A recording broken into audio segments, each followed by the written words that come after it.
Hello everyone, welcome back to my channel. I'm Bill. I'm currently running a new Call of Cthulhu adventure with a small number of players, and I am working through utilizing some Dungeon World notes and some random tables online to generate a adventure. I got notes for the characters themselves and just trying to riff off of all of it. If you're one of my players in this Call of Cthulhu adventure, don't watch this video until after the adventure's completely over. So without that, let's continue. Now assuming my players will honor that, I can get into the details of the adventure and not ruin anything for them. I use the random generator Seeds of Doom to generate a story setup for Call of Cthulhu. It gives you a main location, a main plot, a subplot, artifact or alien device, main antagonist, and antagonist motive / goal. I just hit the random button to generate this quite a few times without really reading it, and then stopped and said, okay, I'll do this one. So I made it even more random on that sense because I didn't even look at any of the previous ones. I gave my players random generators to generate their characters online, and I told them to take pictures of the characters so that way they have it as a permanent character sheet for the most part.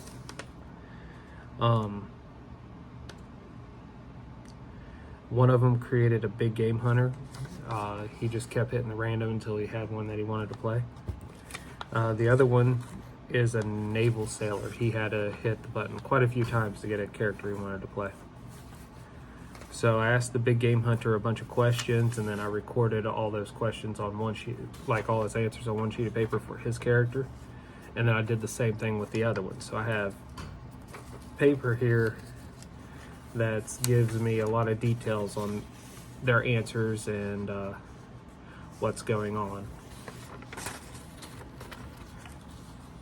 And with that, I was able to establish that they went to Canada at different times, sort of, but they're leaving at the same time. This adventure the main location is the stormy North Atlantic, so I came up with, well, they're going to be on a boat. My options were boat, island, or shore, so I went with boat. The main plot I got was a secret or public guilt must be punished.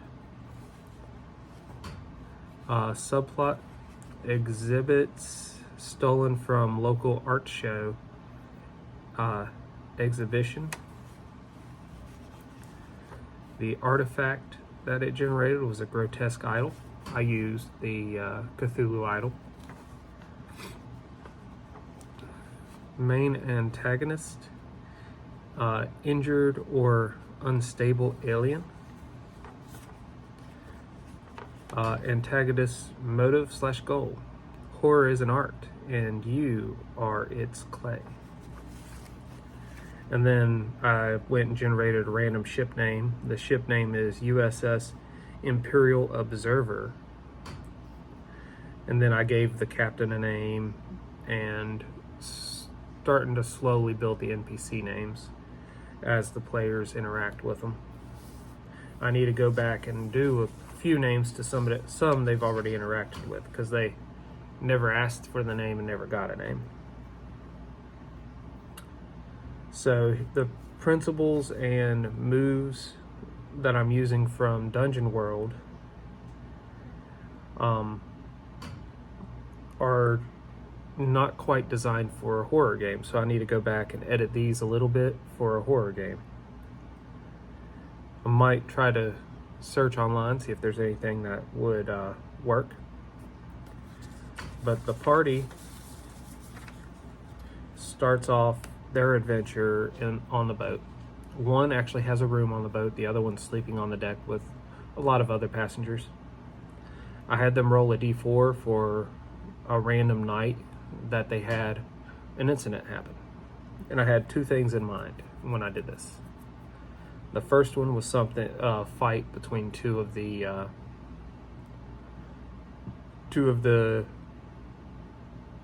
passengers. Sorry. And the other was a monster sighting or encounter. Excuse me. The fight the big game hunter got to interact with. There's an accusation. One guy is accusing the other of stealing something that was in his room, which ends up being that artifact, that grotesque idol, is what I said the guy describes. And the guy on the deck, the guy on the deck, he encountered the monster. It ended up turning into a combat encounter, which wasn't really my intention, but he reacted with combat, so combat occurred. He almost died in that fight, but he manages to kill the monster with his gun. And I described the monster as like this squid-faced kind of gargoyle that stands 10 to 15 feet tall. And it was eating one of the passengers when he awoke to it, and then he fired on it and it attacked him. And when it bit onto him, I didn't describe it at the time, but I described it afterwards, after it released him on its death and fell.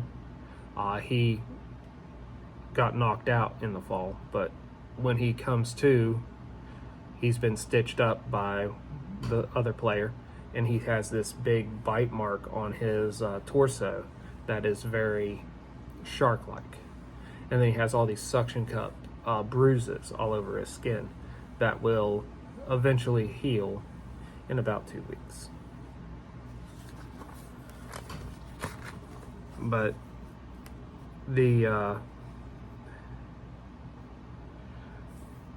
so here's the Dungeon World stuff. How to GM. Describe the situation, follow the rules, make moves, exploit your prep. I don't have quite enough prep to exploit a lot of my prep. So my goal this week is to do a little bit more prep at some point. My agenda. Portray a fantastic world. So I would need to edit that for this game as portray a fantastic horror-filled world. And the settings, of course, the 1920s. Fill the characters' lives with adventure. And I'd also have fill it with horror, would be what I'd add to that. Play to find out what happens. So you leave a lot of areas unknown, and you're playing to see what happens. Principles, draw maps, leave blanks, address the characters, not the players. Embrace the fantastic. I'd have to add embrace the horror. Make a move that follows something that they're doing. Never speak the name of your move. Give every monster life. And I think I did enough of that with it. If not, I need to start focusing on that more. Just describing the monster more, giving it more visuals and characters and descriptions for them to interact with in their mind, to picture. Name every person, and I'm in the process of doing that. The easiest way to do that, if you're doing any game, is to have a list of names with you, and as you name an NPC, cross that name off, write down the NPC name, what they do, and if anything else needs to be noted about them. Ask questions and use the answers. I asked a lot of questions for my players to start with, and I'm using those answers to build up what's going on, how I can have them interact with each other and things like that. I might not be able to allow these characters to be reused in the next adventure, which is another thing that I'm playing with, trying to figure out. Because if the naval sailor that's in the party, if he's going to be used again, he has to not be active in the Navy. So we'll have to figure out if he's been discharged or not, which we might come to a conclusion at the end of the game, what's going on with that character. That way he can see more horror, as it were. Be a fan of the characters. So you're not doing stuff to be against the characters is what it means. So if I'm doing horror to the characters, I'm still not isolating them to the point where they're going to be killed outright, or at least giving them no chance. Begin and end with the fiction, so you're beginning and ending with what's going on in the game. You're not pulling it out of the game and putting stuff back in. Think off screen too, so what's going on in the background while they're doing what they're doing. When to make moves. When everyone looks to you to find out what happens. So you're the one setting the pace, you're the one setting the story going. When the players give you a golden opportunity, so when they interact with something or they do something that would cause a move to happen.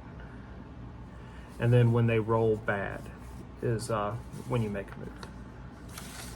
And that's from Dungeon World. So remember, we're playing Call of Cthulhu 7th edition. I gotta go in and pepper in a lot more horror stuff for my options. But here are the moves you would normally get out of Dungeon World. Use a monster, danger, or location move. As you saw, I used a monster for one encounter, and I used kind of a danger for another. Reveal an unwelcome truth. That these monsters are real is what I revealed to them. Show signs of an approaching threat.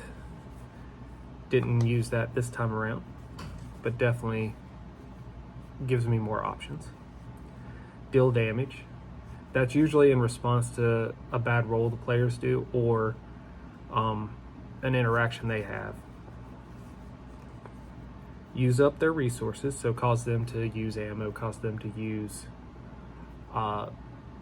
items that might have limited life. Say, cause them to use light. They have a lamp, they light. So now you gotta mark some oil used. Or they get separated from one of their items. Say, in the case of the guy that fought the creature, say his gun got away from him because he rolled terribly. So his gun is now, say, 20 feet away. And then after that gets away from him, you would ask him, what do you do? And that uses up his resource until he can get it again. Turn their move back on them. So if they attack back type deal. Or if they're doing something that could have consequences, you could use that. Separate them is always a good one. Don't allow them to be as a group all the time. And that's really good in horror, because in horror you don't need to stay as a group either as you're investigating.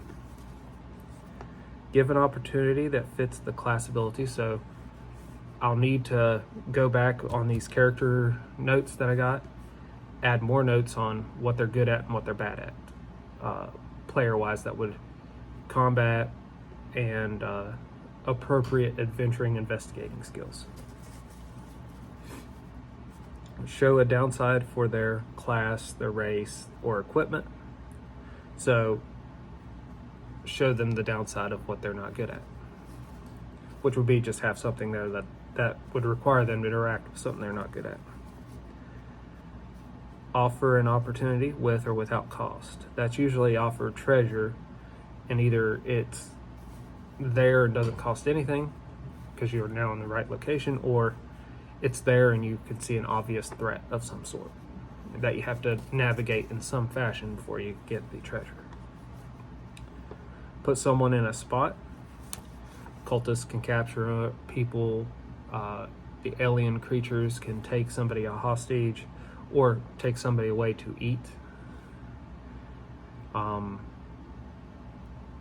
The same thing could happen to one of the players, which would also go into separate them. Tell them the requirements or the consequences and ask, what do you do? And that's usually when they say they want to do something skill related.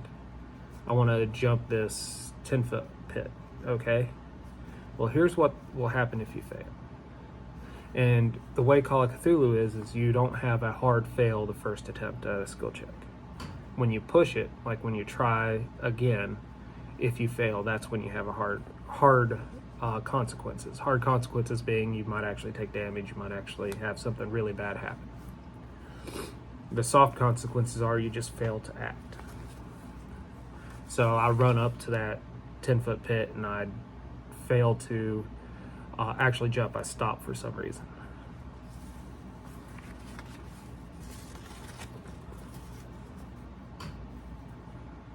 Dungeon moves, which won't really apply a lot to Call of Cthulhu, but some of it will. Change the environment, that could apply. They're in a area where all of a sudden they have no light because the lights go out. They're in an area that all of a sudden starts creaking real weird. Things like that. Maybe there's a smell that starts coming up. Point to a looming threat is another move. So showing that there is a monster there in some fashion. Tracks and things like that. So that can be very useful for the horror. Introduce a new faction or type of creature. I introduced a creature to them, which shows sort of a faction. They also have another event that they're trying to figure out, which was that fight that I need to build a little bit more story into. Use a threat from an existing faction or type of creature. So that's just having an actual encounter with it. Make them backtrack. So as they're exploring, give them a reason that they have to go back to a different room to get something to progress onwards. Maybe they saw a ladder that would allow them to get down the pit to the basement because the steps themselves have collapsed from age.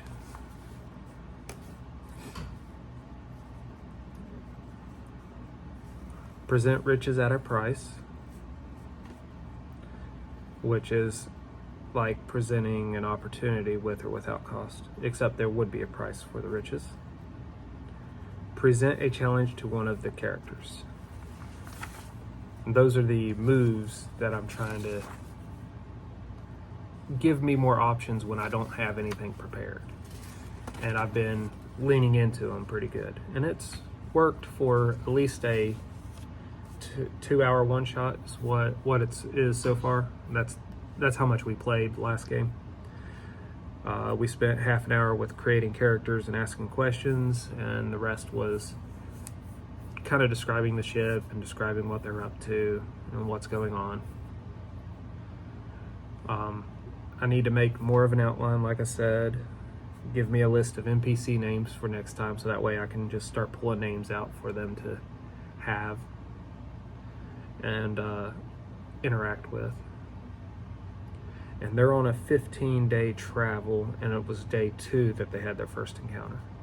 So now we get to figure out what they're going to do from this point forward.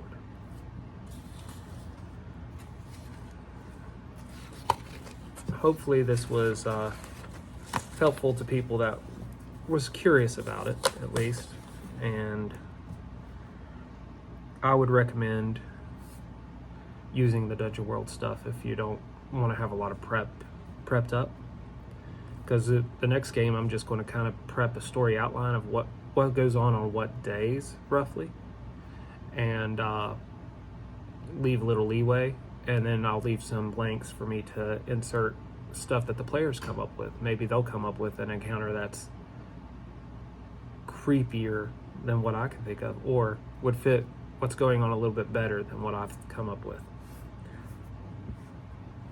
And that's how I'm going to run this adventure. I plan to have this stretch out 2 to 3 more games, maybe 2 if I'm lucky for the most part, because the first game would be like Act 1 in a story. Act 2 should be the most of the what's going on the ship. So that could end up being 2 games. It could end up being 1 game, and then we'll have Act 3 being the conclusion of what's going on. Be its own game, hopefully. And then that would complete this adventure that they're on. Well, like I said, I hope I helped you guys that had questions about game mastering a Cthulhu game, or at least want to know how I'm doing it right now. It's definitely a new way to do it, so until we all game again, guys.